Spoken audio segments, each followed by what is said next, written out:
Hello my beautiful geeks, it is here, DCeased number 2. I apologize in advance for the way I sound, I'm a little sick, so just bear with me here. Without any further ado, let's get right to it. So after the first issue, I did not think that this one could supersede the one before, but holy shit was I wrong. This issue was one of the best page turners I've read in quite a while. And I'm gonna get a little into detail, so just be warned, there may be some spoilers. So we start off with Aquaman going out from the sea. I don't think we know specifically where it is, but he comes out into a ship and he sees that everybody has turned into a zombie, into a DCeased, and they just kind of jump him. And we don't know how his fate ends because they just kind of push through a door and they push through the overboard of the ship and they fall into the water. And we don't see that anymore. In the background, we see that there's a narrator who's telling the whole story, but we do not know who it is as of right now. Meanwhile, on the outskirts of town, we see that Dinah Lance, Oliver Queen, Green Arrow, Black Canary, respectively, and Hal Jordan are out having a picnic, you know? And they have no idea what's going on. They've been out, not a picnic, excuse me, a camping trip. They've been out, they've been away from civilization, so they don't know what's going on. And, you know, they have a couple of moments here and there, a couple of good Green Arrow jokes. You know, the non-emo version of Green Arrow, I'm not talking about this guy. And there comes a point with Dinah and Ollie are kind of roasting Hal, because they're friends. That's what friends do, you know, we make fun of each other. And Hal goes into his tent, and it turns out that he's got his cell phone. And he starts looking at his phone. And as you guys may remember, the disease, the virus, it's transported through social media, cell phones, electronics, yeah.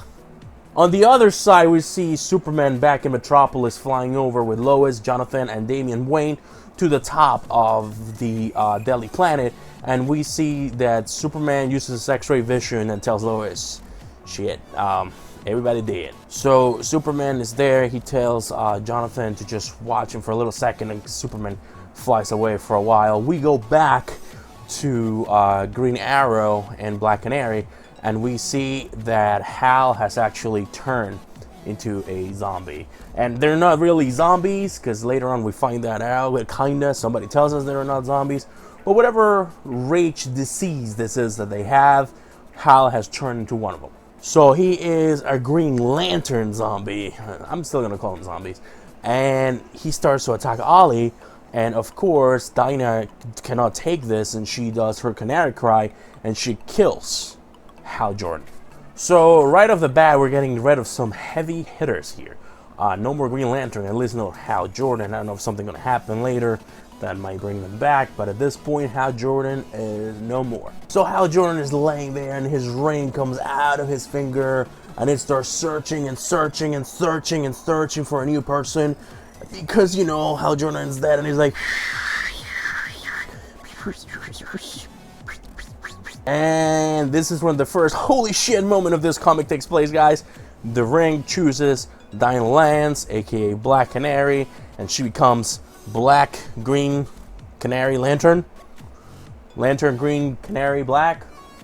Black, Canary, Green. In any way, shape, or form, she becomes a new Green Lantern. It says you have the power to have very strong will and overcome great fear. You are now a Green Lantern. Very good. Did not see it coming. Awesome. Fantastic. Had me hooked. I cheered. I had a fangirl moment. I loved it. And then Dinah is saying that she doesn't want the power, you know, and then homeboy Superman shows up, and he's like, you know what, you're actually going to need that, so don't get rid of it, because things are going to get sour before they get sweet.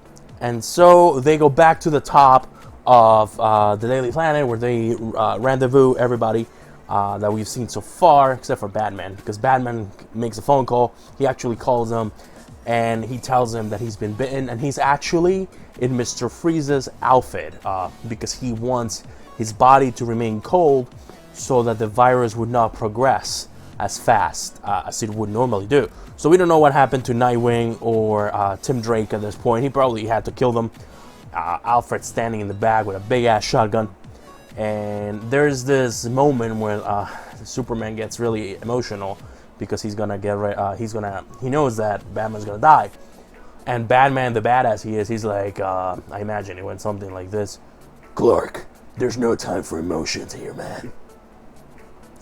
But it's Superman, you know, he loves his bat friend. And it's ironic because Batman says that, and then like 2 seconds later he has like a moment with Damian Wayne when he's like, son, you know, I'm sorry, this and that. And even Damian is like, dad. And Bruce tells Damian that he's got something for him that Alfred is going to get to him. And it's like a suitcase with a bat symbol. So we can only guess that it's the bat suit. He tells him that he always wanted him to have it.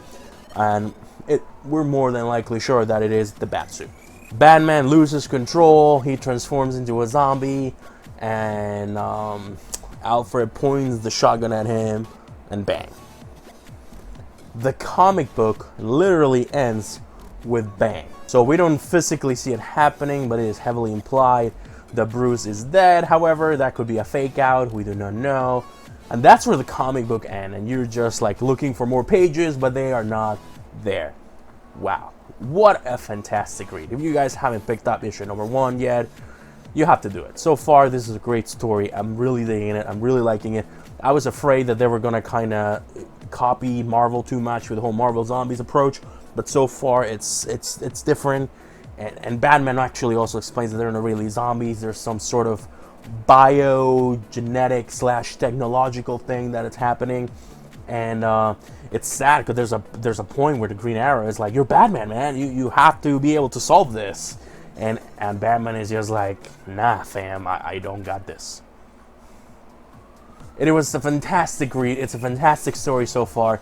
This one gets an 8+, guys, without a shadow of a doubt. 8+. Done. But what do you guys think about DCeased number 2? Let me know in the comment section below. Again, I apologize about the way I sound. I'm a little sick, change of weather and all that, allergies, blah, blah, blah. I also work in a small office and one person gets sick and then... If you enjoyed this video, do not forget to like, subscribe, and turn on that notification bell. Until then, guys, you guys have been awesome. I have been your boy Lewis. Do me a favor, guys. Stay awesome and geek on. Lewis, out. To take a nap, probably. Or NyQuil. Or anything that will make me feel better. Adios.